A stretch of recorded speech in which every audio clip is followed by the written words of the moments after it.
한 해가 끝나가는 12월이 되면 송년 모임이 많아집니다. 대부분의 사람들은 해마다 12월이 되면 지나간 한 해를 돌아보게 되면서 아쉬움이 남게 됩니다. 뜻대로 모든 일이 잘 되어 한 해를 보람차게 보내신 분들도 있고 또 하는 일마다 뜻대로 되지 않아서 힘든 한 해가 되신 분들도 있을 겁니다. 어쨌든 모두에게 12월 달에는 한 해를 잘 마무리하고 새해를 잘 맞이하자는 의미로 송년회를 합니다. 하지만 이런저런 모임을 하면서 상처를 받게 되는 경우가 종종 있습니다. 나이가 들수록 세상살이도 어렵지만 사람 모이는 것 또한 조심해야 할 것 같습니다. 항상 사람 만나는 것을 조심하고 생각이 각자 다른 사람들 틈바구니에서 서로의 눈치를 조율하며 상처받지 않고 자신을 지켜간다는 것이 얼마나 고된 일인지 종종 깨닫습니다. 각종 모임에 잘못 나가면 시간뿐만 아니라 돈, 건강, 친구 다 잃는 경우도 있습니다. 현대는 복잡합니다.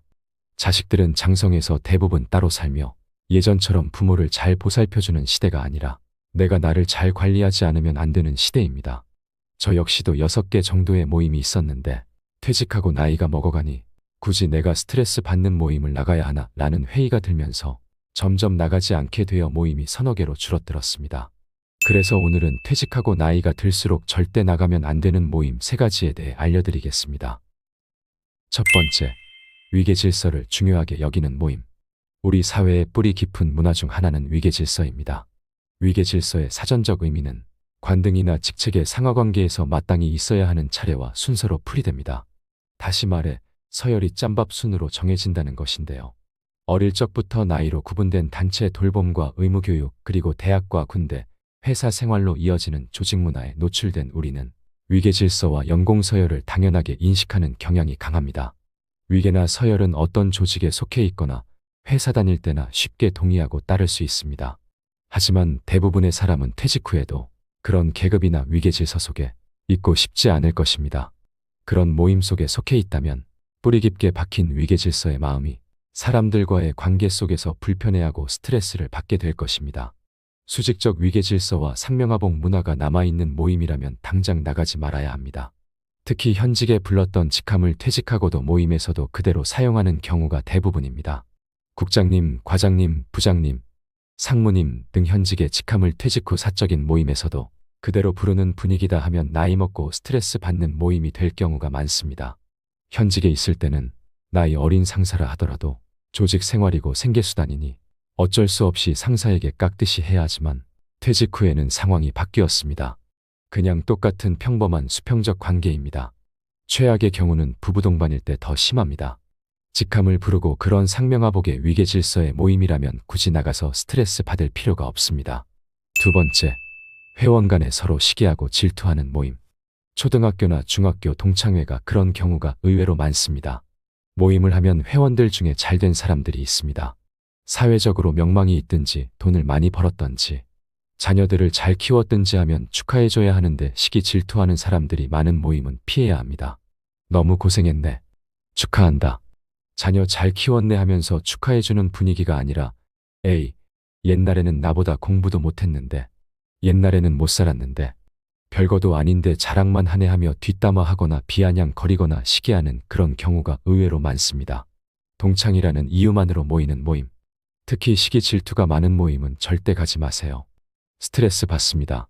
어떤 모임이건 간에 회원 중에 잘된 사람도 있고 사회적으로 지위가 높은 사람도 있고 돈을 많이 번 사람도 있고 잘 나가는 회원이 있으면 이런 훌륭한 회원이 우리 모임에 있다고 자랑스럽게 생각하고 주변에 자랑을 하는 사람들이 많은 모임이 좋습니다. 일례로 이연복 셰프가 한 TV 프로그램에서 자신의 친구 관계에 대해 이야기한 적이 있습니다. 이연복 셰프에게는 30년 가까이 만나온 친구 모임이 있었습니다. 이 셰프가 유명해지고 난 후 친구 모임에서 2차를 갔을 때 2차는 누가 돈을 내냐라는 말이 나왔습니다. 이 셰프는 2차는 자기가 내겠다고 했는데 그 말을 듣고 한 친구가 왜 내가 2차를 쏘느냐며 멱살을 잡았다고 합니다. 결국 싸움이 났고 그 후 이 셰프는 모임에 나가지 않는다고 했습니다. 오랜 친구 모임이 2차 회식비를 내느냐 마느냐 문제로 깨지고 만 것입니다. 하지만 2차 회식비를 누가 내느냐가 진짜 원인은 아닙니다. 이 셰프가 유명해진 것에 대한 시기 질투가 진짜 문제였습니다. 친구 모임에서 왜 내가 돈을 다 내느냐고 따지는 건 그 사람에게 시기나 질투, 콤플렉스가 있다는 얼마 전 비슷한 이야기를 다른 친구로부터도 들었습니다. 이 친구 역시 사회적으로 성공해서 어느 정도 지위가 있고 돈도 많이 벌고 있습니다. 이 친구가 고교 동창 모임에 참석했다가 모임 중간에 나오면서 오늘 회식비의 반을 내고 가겠다고 말했습니다. 그런데 다른 동창이 다 내지 왜 반만 내냐며 뭐라고 했습니다. 친구 사이에 장난스럽게 한 말이라면 별 문제가 없습니다. 하지만 말투나 표정을 보면 그 말이 장난인지 진심인지 선의인지 악의인지 정도는 구별할 수 있습니다. 그 동창은 악의로 한 말이었고 돈도 많으면서 왜 반만 내느냐는 의미였습니다. 이것도 친구에 대한 시기 질투, 콤플렉스가 마음에 있어서 그렇습니다. 결국 이 친구도 동기 모임에 더는 가지 않게 됐다고 합니다.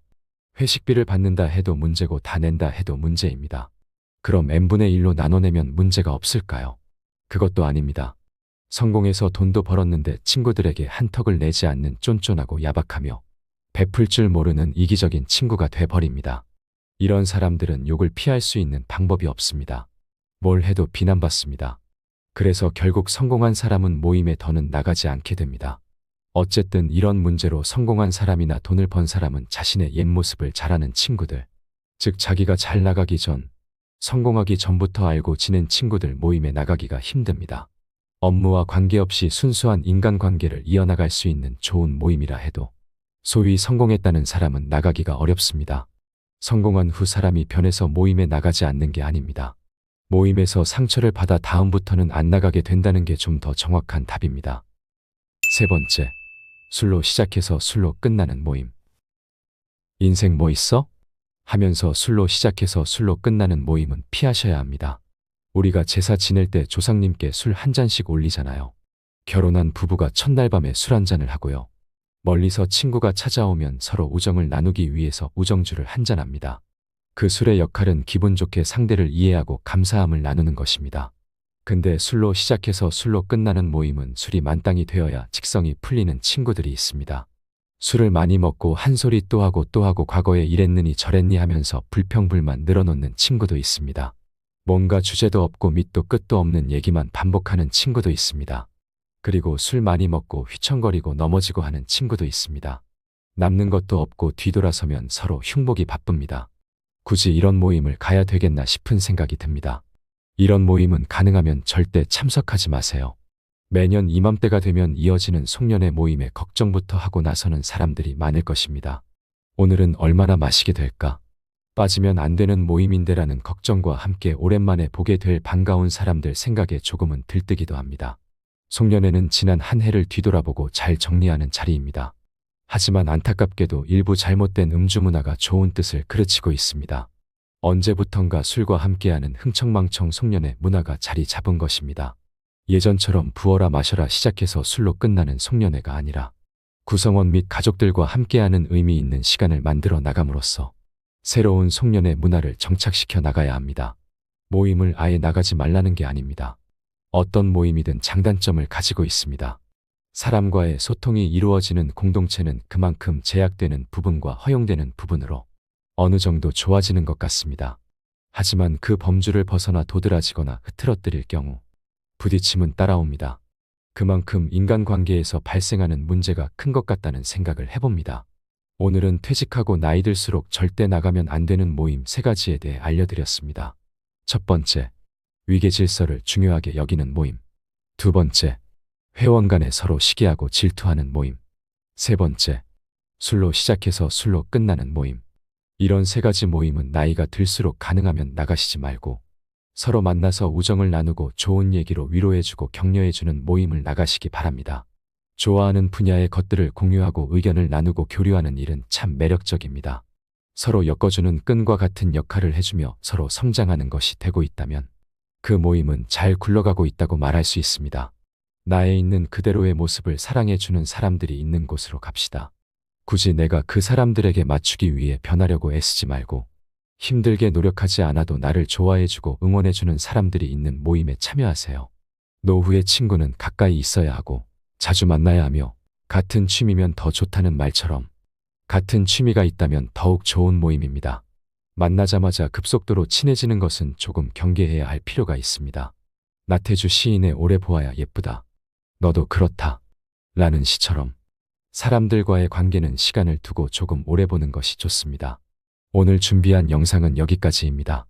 구독자분들이 생각하는 어떤 모임을 나가면 안 되는지 댓글로 답을 달아주시면 감사하겠습니다. 구독과 좋아요는 더 좋은 컨텐츠 제작에 힘이 됩니다.